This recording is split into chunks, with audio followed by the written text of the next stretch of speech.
The first time I noticed it, I thought it was a mistake. On my husband Paul's grave, there was a tiny pair of blue sneakers, neatly placed beside his headstone. It felt odd. I wondered if someone had mixed up the graves, maybe a grieving parent. But Paul and I had no children. This couldn't be from someone visiting him. I moved the shoes aside, left my flowers, and talked to him as I always did. Then I went home, puzzled. Next time, there were different shoes. Small red rain boots once, then green sneakers. They kept appearing each time I visited, a new pair after every gap. It was no accident anymore. Someone was bringing these shoes, one by one, for reasons I couldn't understand. I tried ignoring them, thinking it might stop, but the shoes kept coming, piling up like a silent message. One day, I returned to find 6 pairs lined up by his grave. It felt eerie, unsettling. Then, one morning, I found the answer. I went to visit Paul and saw a woman crouched by his grave, placing a tiny pair of brown sandals beside the headstone, and she looked deeply lost in thought. "Hey, what are you doing?" I shouted. She flinched, but she didn't run. She turned to face me, and my heart stopped. It was Maya, Paul's old secretary. I hadn't seen her in years. She looked different, broken somehow, carrying a sadness I couldn't ignore. "Maya?" I whispered, feeling a sudden unease. Then a thought struck me. You were with Paul?" She nodded, her face crumpling with guilt, and reached into her coat to hand me something.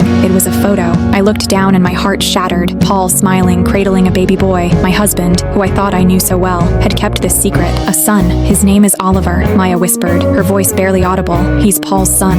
My mind spun. The man I loved had lived another life hidden from me.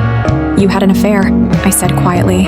Maya nodded, tears streaming down her face. She explained that when Paul died, their son, Oliver, was still young and kept asking where his dad was. She told him Paul was watching him from above, and every time Oliver got new shoes, he wanted to leave his old ones for his dad. I stood there, stunned, staring at the little shoes beside the grave. They were small offerings from a child longing for his dad. "I'm so sorry, Ellen," Maya said, turning to leave. But something inside me shifted. "Wait," I said. "If it helps Oliver, you don't have to stop." From that day forward, I didn't dread visiting my husband's grave. Each pair of shoes became a gentle reminder that even through heartbreak, there was a chance for love, connection, and healing.